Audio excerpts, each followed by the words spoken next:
بسم اللہ الرحمن الرحیم۔ یہ بات جاننے کے لیے بہت لازمی ہے کہ گزشتہ جو صدی ہے اس میں مسلمانوں پر بہت آزمائشیں آئی، اور سب سے بڑی آزمائش وہ خلافت عثمانیہ کے سقوط کی صورت میں ہمیں سامنے آئی۔ خلافت عثمانیہ کا سقوط مسلمانوں پر ایک بہت بڑا صدمہ تھا، اور اللہ رب العالمین کی طرف سے ایک بہت بڑا آزمائش اور امتحان تھا، کیونکہ خلافت پوری امت مسلمہ کے لیے ایک چھتری تھی، اور جب وہ چھتری نہ رہی تو مسلمان وہ ٹکڑے ٹکڑے ہو گئے اور مختلف خطوں میں اور مختلف کفری طاقتوں کے آغوش میں چلے گئے، اور مکہ اور مدینہ، حجاز اور جزیرۃ العرب پر ایک ایسی اندھی بحری طاقت مسلط ہوئی جس کا نسب وہ ربیعہ، قبیل ربیعہ کی طرف جا ملتا ہے، جبکہ بعض کتب میں اس کا نسب نامہ یزید کی طرف جا کے پہنچ جاتا ہے۔ اگر ہم دیکھیں تو یہ معلوم ہوتا ہے کہ اسلام کے شروع میں جب مسلمان وہ خلافت راشدہ پر متفق ہوئے، اور عرب کے دیگر قبائل کو جن میں اسلام کی تعلیمات وہ راسخ نہیں ہوئی تھی، اور نبی کریم صلی اللہ علیہ وسلم کی حیات کے آخر میں بعض قبائل وہ مسلمان ہوئے، ان میں ایک قبیلہ ربیعہ بھی تھا۔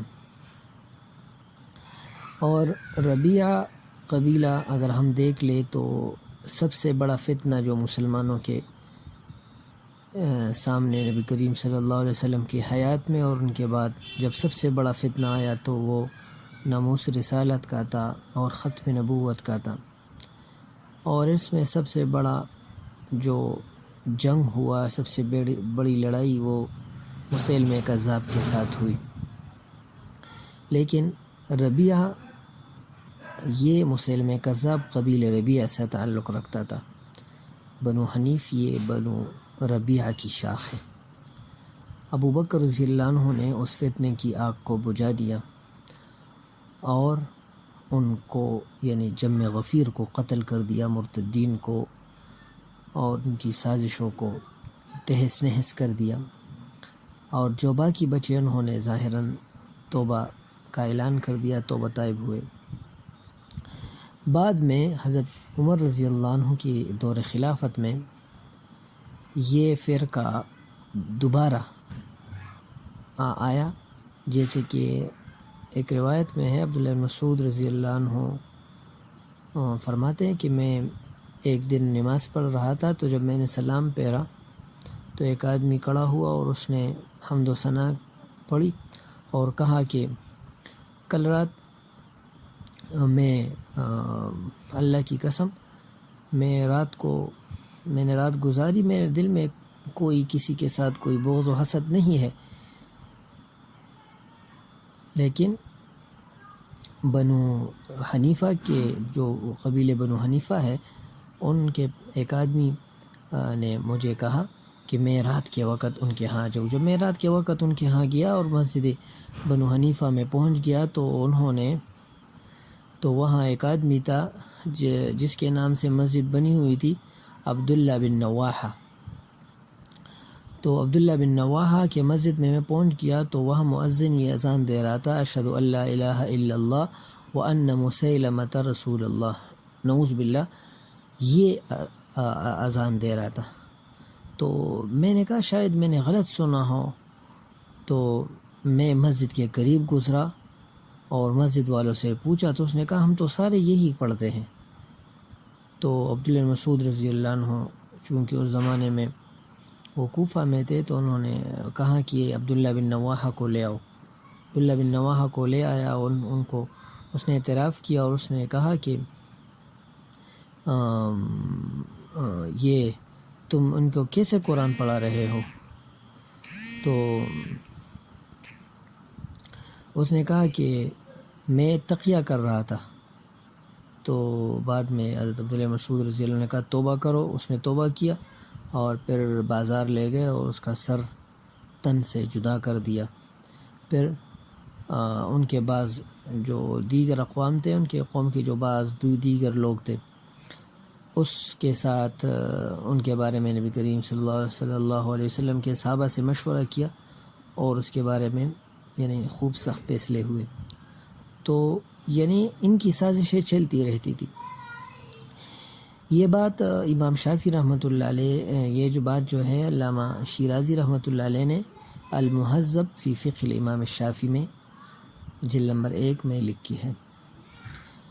اور امام ابو زہرہ جو پچھلے دور کے بڑے یعنی فقیہ بھی ہیں، بڑے محقق ہیں، ان کی کتاب ہے تاریخ المذاہب الاسلامیہ۔ تو خوارج کے باب میں وہ لکھتے ہیں کہ سب سے بڑا جو فتنہ تھا وہ خوارج کا تھا۔ ان کی جو فتنے کی وجہ تھی وہ قریش کے ساتھ حسد تھا۔ عرب میں قریش کے ساتھ حسد بہت زیادہ تھا، اور وہ کہتے تھے، اور اس میں سب سے بڑی بات جو قبیلے مضر اور قبیلے ربیعہ تھی، کیونکہ اسلام نے تو قریش کی شان کو بلند کر دیا، اور ان کے مقابلے میں جب ان کی شان بلند ہو گئی تو ان کی شان گر گئی، اور یہ ابتدائی سے دیہاتی تھے اور ان کے دل میں یعنی قساوت تھی، شقاوت تھی، اور اسلام ان کے دلوں کی یعنی جڑ تک نہیں پہنچ گئی تھی۔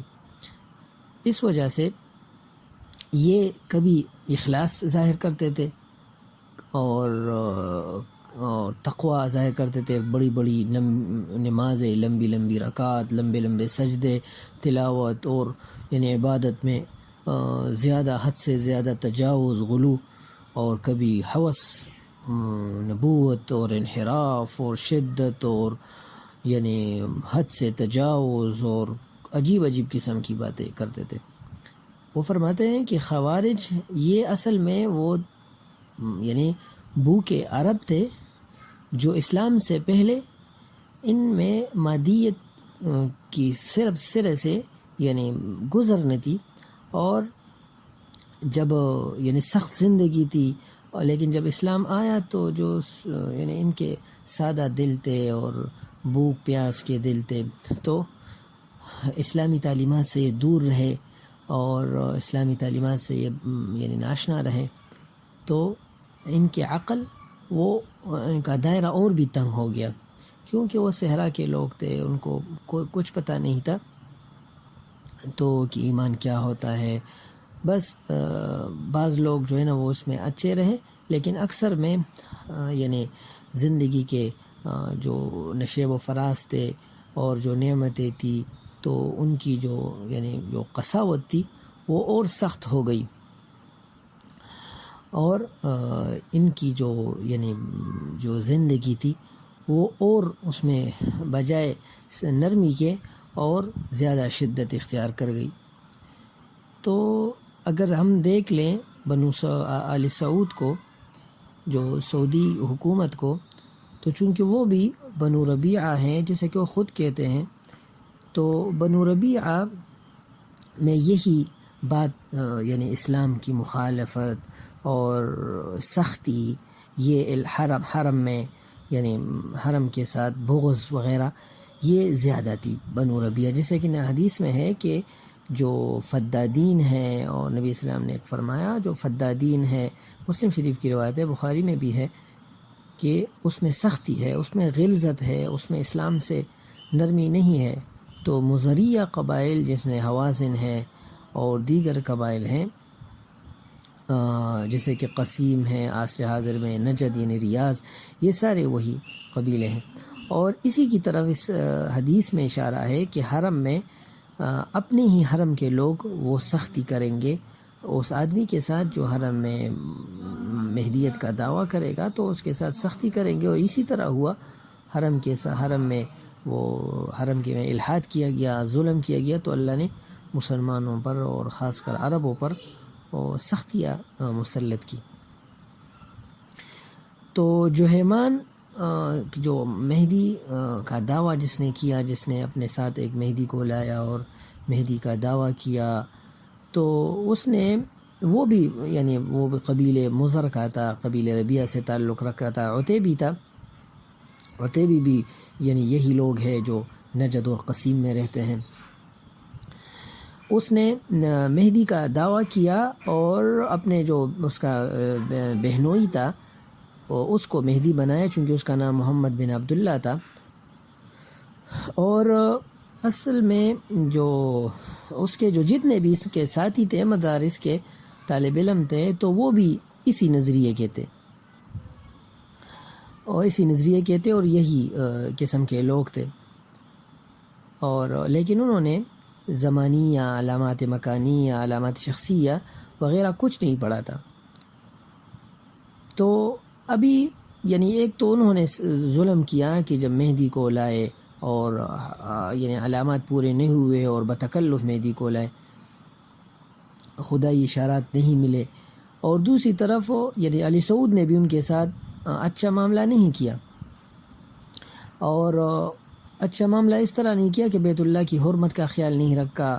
4000 حاجی وہ اس میں شہید ہوئے, اور بیت اللہ کا اس میں فرانسیسی فوجی, اردنی فوجی اور دیگر ممالک کے اسلامی و غیر اسلامی ممالک کے فوجی وہ اس میں شریک ہوئے, اور عجیب قسم کا ڈرامہ تھا. تو بیت اللہ شریف میں جو ہے نا وہ مسلمانوں کو اس میں ٹینک جاری رہے اور خون ریزی رہی, اور حرم میں گولیوں کی بارش رہی. تو آل سعود وہ مسلمہ کذاب کے نسل سے ہیں جنہوں نے نبی کریم صلی اللہ علیہ وسلم کے ساتھ نبوت میں شرکت کا اعلان کیا, اور نبی علیہ السلام نے ان کے لیے برکت کی دعا بھی نہیں فرمائی, جس کے حدیث میں ہے. نبی علیہ السلام نے فرمایا کہ اللہ ہمارے شام میں, ہمارے یمن میں برکت دے. تو لوگوں نے پوچھا نجد میں, تو آپ نے فرمایا اللہ ہمارے شام میں, یمن میں برکت دے. پھر پوچھے اللہ نجد میں, تو آپ نے فرمایا یہاں سے زلزلے آئیں گے, یہاں سے فتنے آئیں گے, یہاں سے قرن الشیطان نکلے گا. وَبِهَا يَطْلَعُ قَرْنُ الشَّيْطَانِ, بخاری کی روایت ہے. اور پھر آل سعود اگر یہ ربیعہ سے ہے, عام طور پر یہی معلوم ہے, اور حدیث میں ہے, ترمذی نے روایت کیا وَمَن بَدَا جَفَا. اور نبی کریم صلی اللہ علیہ وسلم نے, یہی وجہ ہے کہ مہاجر صحابی اور اعرابی دیہاتی صحابی جب جمع ہوئے تو آپ صلی اللہ علیہ وسلم نے فرمایا کہ جو اعرابی صحابی ہے وہ امامت نہ کرے مہاجر کو. اور اس میں وجہ یہ ہے کہ یہ فقہ اور فہم ان میں نہیں ہے, تفقہ ان میں نہیں ہوتا. جیسے کہ فرمایا الاعراب اشد کفرا ونفاقا واجدر الا يعلم حدود ما انزل الله على رسوله. لیکن جب ان کو مالداری ملی تو ان میں سرکشی اور طغیانی پر دیہاتیوں میں سرکشی اور طغیانی آ جاتی ہے. جیسے کہ فرمایا ان الانسان لیطغى ان رآه استغنى. تو ان کی جو فقر ہے تو یہ پھر خطرناک مالداری تک پہنچ جاتی ہے, جو جس میں آدمی حدود کی رعایت نہیں رکھتا. جسے کہ اسی کی طرف حضرت جبرائیل علیہ السلام نے فرمایا وَإِذَا رَأَيْتَ الْحُفَاةَ الْعُرَاةَ الصُّمَّ الْبُكْمَ مُلُوكَ الْأَرْضِ فَذَاكَ مِنْ أَشْرَاطِهَا وَإِذَا رَأَيْتَ رِعَاءُ الْبُهْمِ يَتَطَاوَلُونَ فِي الْبُنْيَانِ فَذَاكَ مِنْ أَشْرَاطِهَا. بخاری کی روایت ہے, مسلم کی روایت ہے. تو ایک آدمی کھڑا ہوا کہ آپ یہ کس کی باتیں کر رہے ہیں؟ نبی علیہ السلام سے فرمایا آپ نے اب کس کی باتیں فرما رہے ہیں؟ آپ نے فرمایا کہ عرب کی باتیں کر رہا ہوں, یہ مراد عرب ہے میرے. یہ حدیث میں ہے. تو آج کل مسلمان نبی کریم صلی اللہ علیہ وسلم کی اس ارشاد کو اگر دیکھے جس فصاحت کے ساتھ، جس بلاغت کے ساتھ نبی اسلام نے فرمایا الصم البکم، یعنی ایسے عرب ہوں گے لیکن صم بکم ہوں گے، جو گونگے اور بہرے ہوں گے. اور یعنی نبی کریم صلی اللہ علیہ وسلم کے صحابہ، نبی علیہ السلام نے ان کی تربیت کی اور ان کو جو ہے نا بتلایا. یہی وجہ ہے کہ عبد الرحمن بن عوف رضی اللہ عنہ فرماتے ہیں کہ ہم نبی کریم صلی اللہ علیہ وسلم کے ساتھ تھے، ہم نے سختیاں برداشت کی، ہم نے سختیوں پر صبر کیا، پھر اللہ نے ہم پر مالداری کے ذریعے ہماری آزمائش کی، لیکن مالداری پر ہم نے صبر نہیں کیا. صحابی جلیل فرماتے ہیں، ترمذی کی روایت ہے. تو جب صحابہ کرام جن کی تربیت نبی کریم صلی اللہ علیہ وسلم نے فرمائی، وہ یہ فرما رہے ہیں، عشرہ مبشرہ میں سے حضرت عبد الرحمن بن عوف رضی اللہ عنہ، تو پھر جو دیہاتی اور یعنی نجد کے دیہاتی، ان کے پاس جب مال آئے تو وہ کیا کریں گے؟ تو اس سے تو ہر ایک واقف ہے، پھر وہ کیا کریں گے؟ اسی کی طرف نبی کریم صلی اللہ علیہ وسلم کی دوسری روایت میں اشارہ فرمایا. آپ نے فرمایا الایمان یمان ہا ہونا، کہ ایمان یمن سے ہے، اور یمن کی طرف اشارہ فرمایا. اور پھر فرمایا کہ الا ان القسوة وغلظ القلوب في الفدادين عند اصول اذناب الابل حيث يطلع قرن الشیطان في ربیعة ومضر، کہ اونٹوں کے پالنے والے سخت دل اور سختی کرنے والے، ان میں جو اونٹوں کے چرواہے ہیں، ان میں شیطان کی سینگ ربیع اور مضر میں ظاہر ہوگی. علامہ ابن حجر رحمۃ اللہ علیہ فرماتے ہیں کہ اہل غنم سے مراد یمنی لوگ ہیں، کیونکہ یمن میں عام طور پر یعنی وہ بکریوں کو چراتے تھے، اور جو دیگر لوگ ہیں وہ یعنی اونٹوں کو، جو ربیع و مضر ہے وہ اونٹوں کو چرا رہے تھے. لیکن انہوں نے جو امریکی ہے ان کے ساتھ یعنی ان کے ساتھ رشتہ ناتا جوڑا، اور وہ چونکہ گائیں بیل کے چرواہے ہیں تو مزید اور جو معاملہ مزید خطرناک ہوا. اور اگر ہم یعنی نجد کے بارے میں دیکھ لیں تو نبی کریم صلی اللہ علیہ وسلم کے قتل کی طرف اشارہ کرنے والا کون تھا؟ جیسے کہ مشہور روایت ہے، سیرت میں موجود ہے، سیرت کی سارے کتب میں، یعنی سیرت المصطفیٰ میں اور سیرت النبی میں اور الرحیق المختوم میں، کہ جب دار الندوہ میں مشورہ ہوا تو اس میں ایک آدمی آیا جو ایک بڑے شیخ کے لباس میں آیا، اور اس ایک بڑا جبہ پہنا ہوا تھا. دروازے پر کھڑا ہوا تو پوچھا کہ تم کون ہو، شیخ کون ہے؟ تو کہا اہل نجد سے. تو کہا حاضر ہو جاؤ. کہا کہ میں بھی سننے آیا ہوں کہ تم کیا کر رہے ہو، تاکہ میں تمہیں کوئی اچھی رائے دوں، کوئی تمہاری خیر خواہی کروں، نصیحت دوں. میں کہا ہاں ضرور آئیے. تو ابھی اگر ہم سوچ لیں کہ اس زمانے میں شیخ نجدی کی صورت میں کیوں آیا، کوئی اور صورت میں کیوں نہیں آیا، تو جو عرب کے، جو موجودہ نجد کے جو طاغی لوگ ہیں، سرکش لوگ ہیں، تو وہ اکثر علماء ان کے گود میں، ان کے عطایا پر، ان کے یعنی ان کے جو ہیبے ہیں، ان کے رشوت ہیں، ان پہ پل رہے ہیں. اور اس وجہ سے نبی کریم صلی اللہ علیہ وسلم نے فرمایا، ابو داؤد شریف کی روایت ہے کہ لوگوں سے جب تمہیں عطا کرے، کوئی ہبہ دے تو قبول کر لو، خذوا العطا ما كان عطاء. لیکن جب قریش فَإِذَا تَجَاحَفَتْ قُرَيْشٌ عَلَى الْمُلْكِ وَكَانَ عَنْ دِينٍ أَحَدِكُمْ فَدَعُوا. اور دوسری روایت میں ہے کہ یعنی آدمی کو جب یعنی یہ دیتے ہیں، پیسے دیتے ہیں، تو وہ تو اس سے آدمی کی دین وہ ختم ہو جاتی ہے. تو یعنی انسان وہ یعنی جو انسان کی یعنی دماغ ہے، انسان کا جو اصل ہے، اس کی طرف نبی کریم صلی اللہ علیہ وسلم نے اس کی اصلیت کی طرف اشارہ کیا. اور کہا کہ یہاں سے شیطان نکلے گا نجد سے. تو نجد دو ہے، ایک عراق کا نجد ہے اور ایک یعنی نجد وہ سعودی عرب کا ہے. تو اب لوگ کہتے ہیں کہ اس نجد سے مراد تو عراق کا نجد ہے، اس سے تو مراد سعودی عرب کا نجد نہیں ہے. تو نجد میں، عراق کے نجد میں کس کی حکومت آئی؟ بنو امیہ کی آئی؟ نہیں، اس کی تو شام میں حکومت آئی. بنو عباس کی آئی؟ نہیں، بنو عباس کی تو بغداد میں آئی. اور کس کی حکومت آئی؟ اس کی حکومت یعنی یہاں آئی. یہاں دولت جو نفاق کی گڑھ ہے، جہاں پوری دنیا عصر حاضر میں اب ہم اپنی آنکھوں سے دیکھ رہے ہیں. سید حسین احمد مدنی رحمۃ اللہ علیہ نے جو بات کہی وہ اب ہم اپنی آنکھوں سے دیکھ رہے ہیں. ہماری عقائد کی کتاب یعنی المہند المفند میں محمد بن عبد الوہاب اور ان کے پیروکاروں کے بارے میں جو کچھ پڑھا گیا وہ آج ہم اپنی آنکھوں سے دیکھ رہے ہیں. اسی وجہ سے آل سعود جو عبدالعزیز آل سعود جو ان کا بڑا ہے، اس کے بارے میں اس کے اپنے بیٹے نے طلال بن عبدالعزیز نے جو انٹرویو ہے اب آج بھی موجود ہے الجزیرہ ٹی وی پر، آج بھی موجود ہے، نیٹ میں آپ تلاش کر کے دیکھ سکتے ہیں. جو پروگرام ہے بلا حدود اس میں آج بھی موجود ہے.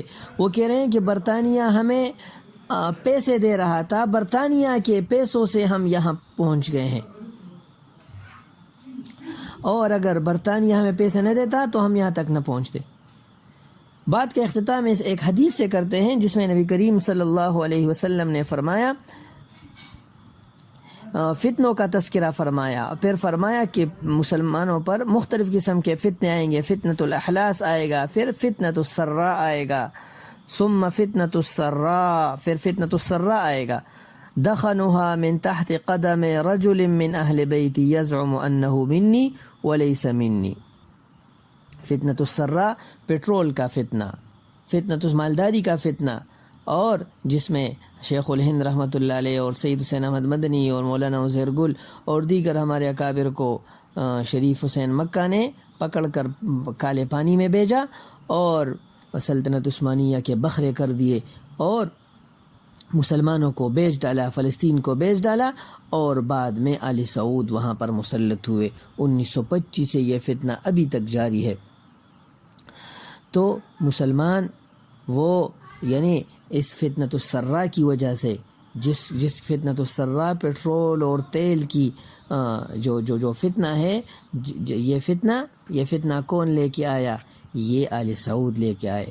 آئندہ درس میں انشاءاللہ آل سعود کے اس فتنے کی حدیث کی روشنی میں اور اپنے اکابر کے طرز عمل کی روشنی میں اور خلیل احمد سہارنپوری رحمۃ اللہ علیہ کی بذل المجہود سے اور سید حسین احمد مدنی صاحب شیخ الاسلام کے مکتوبات سے ہم یہ ثابت کریں گے کہ یہ آل سعود یہ خوارج ہیں، اس وقت سے لے کر اب تک یہ خوارج ہیں.